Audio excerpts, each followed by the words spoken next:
Hi అండి. ఈరోజు మనము ఎంతో టేస్టీ అండ్ చాలా చాలా ఈజీ అండ్ బెండకాయ అండ్ ఎండి చేపలు కోడిగుడ్లు పులుసు ఎలా వండుకోవాలో చూద్దామండి. ఇందులో వేసిన ఎండి చేపలు చేపలను చావుడాలు అంటారనమాట. ఈ ఫ్లేవరుతో బెండకాయ పులుసు పెట్టుకుంటే చాలా బాగుంటుంది. ఉత్తి బెండకాయ పులుసు తినబుద్ధి కాదు కదండి. ఇలాగా చావుడు ముక్కలు అంటారండి. ఇలా ఈ చావుడు ముక్కలు వేసుకుని పులుసు వండుకుంటే అద్దరిపోతుంది అనమాట. బెండకాయ పులుసు ఈ చావడాల్లో ఇలా హాట్ వాటర్ వేసేసుకుందాము. ఎగ్స్ ఉడకబెట్టుకొని పెట్టేసుకుందాము. ఇప్పుడు బెండకాయ పులుసుకు కావాల్సిన ముక్కలు కట్ చేసుకొని పెట్టేసుకుందాము. 2 ఉల్లిపాయలు కట్ చేసుకున్నాను, పచ్చిమిరపకాయ చిరుకులు, చిన్న నిమ్మకాయ చింతపండు నానబెట్టేసుకున్నాము. ఇందులో అల్లం ముక్కలు కూడా వేసుకుందాము. మెంతులు అల్లం ముక్కలు కూడా వేస్తే పులుసులో చాలా బాగుంటుంది అనమాట.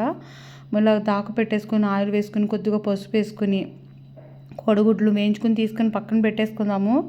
కూరలన్నింటిలో చాలా ఈజీ కూర ఏంటంటే నాకు చాలా ఈజీగా అయిపోయే కూర ఈ బెండకాయ పులుసేనండి. చాలా బాగుంటుంది ఎండు చేపలు ఫ్లేవర్తో. ఉత్తి బెండకాయ పులుసు తినికన్నా లేకపోతే నువ్వులు పొడి వేసుకుని చేసుకున్న బెండకాయ పులుసు బాగుంటుంది అనమాట. ఎండు చేపలు వేసుకుంటే ఇంకా టేస్ట్ అదిరిపోతుంది.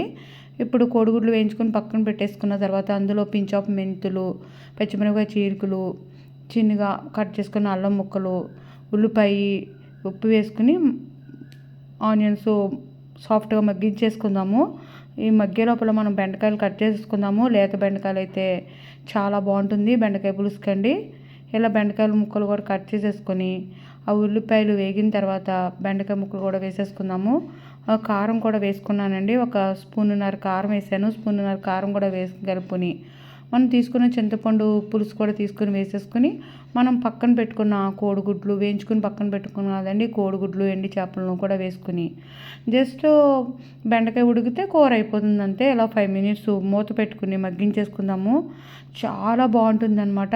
ఆ ఎండి చేపల ఫ్లేవర్తో ఈ బెండకాయ పులుసు టేస్ట్ అయితే నిజంగా చాలా చాలా అద్దరిపోతుందండి.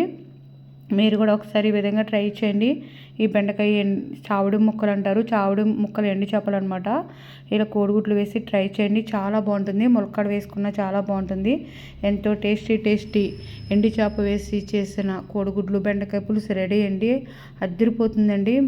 మీరు కూడా ఒకసారి ఈ విధంగా ట్రై చేయండి. మీకు కనుక వీడియో నచ్చితే లైక్ చేయండి, షేర్ చేయండి, సబ్స్క్రైబ్ చేయండి. ఒక 10 మినిట్స్లో ఈజీగా రెడీ చేసేసుకోవచ్చండి. కూర అద్దరిపోతుంది.